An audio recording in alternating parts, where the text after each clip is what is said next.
long story short, I was in the store getting ready to buy a candy bar, and they told me it was $2.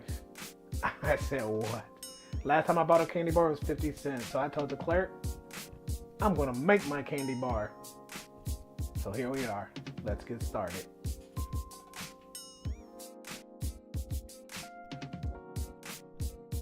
You're gonna need creamy peanut butter, candy corn, and I'm using white chocolate. You can use the regular chocolate, but make sure it's chocolate wafers. These are like it's like uncooked chocolate, so you don't really want to just like melt down a Hershey's bar or something. So let's get to it. Okay, the first thing you're going to need is a dish or a pan, a 9 by 9. This is a little bit bigger, but you know, who cares? And parchment paper, which is like wax paper, but a little better for non-sticking. Next, we'll just take some of the parchment paper, make it a little bit bigger than the dish or pan you're using, and then we'll set this to the side. Next, you're going to add your candy corn into your microwave. If you've seen my previous video, you know my microwave broke, so I will be warming these up on the stove until they get melted, and then we'll mix in the peanut butter. Stir consistently, 1 minute intervals, until it gets all smooth. Mix in the peanut butter until that gets all smooth.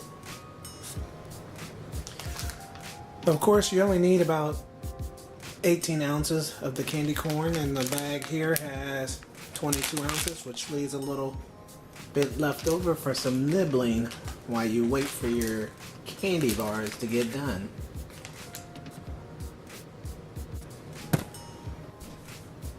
While we're waiting for the caramel corn to start to melt, we're going to mix this peanut butter. I put it in a bowl so I could get it all stirred up so it can blend in real quick. So you might want to do that too, but yours will cook faster if you're using the microwave. So just don't let it overcook. Stir it up consistently.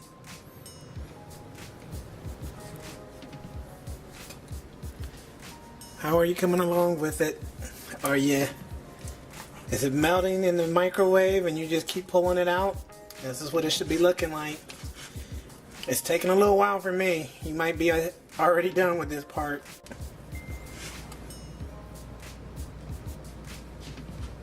Okay, once you get it all melted, you're ready to put it on your sheet. Remember, your pan is underneath, and you're gonna put it on top of this.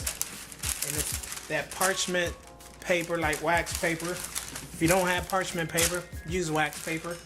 But once we spread this on the paper, it'll be easier to, we're gonna cut them and dip them into the chocolate, and it'll be easier to pull them off the paper if you have parchment paper. Okay, so just make sure it's all well melted, and then put it on your pan. Okay, once you've transferred your mixture onto your pan, we're gonna put this in the refrigerator for 1 hour. And I got a little crazy here, made one just into a little ball. So we'll see how that turns out. So put this into the oven for 1 hour, and then we'll focus on melting the chocolate.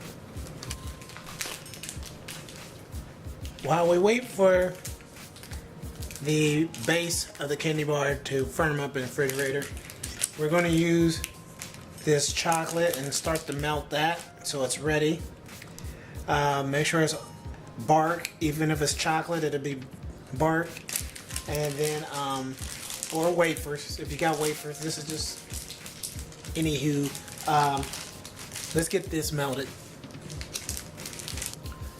Okay, now the candy bar has emerged from the fridge, and you can cut this any way you like. You can even use cookie cutters. Well, maybe it's a little too hard for that. But now Now it's time to dip it into the chocolate. So hopefully your chocolate is melted. Let's go to the chocolate. Okay, if your chocolate is melted, I only use half the pack. You could use the whole pack. Now, the one that we used that I made into a ball, we will dip it in here. And then we will put it on the plate and let it cool off. Or I should say that the paper, we'll put it on the paper and let it cool off. Now why I'm letting my Butterfinger cool off, just if yours is like this, I cut this from the one that was on the tray, and if it's tough, then if it's hard, you probably need to let it come back to room temperature before you cut it. Now that I think about it, it might have been better to cut it before we put it in the fridge. The things you learn. Well, I couldn't make the candy bar, but I did find it cheaper at the dollar store. So at least I didn't pay $2.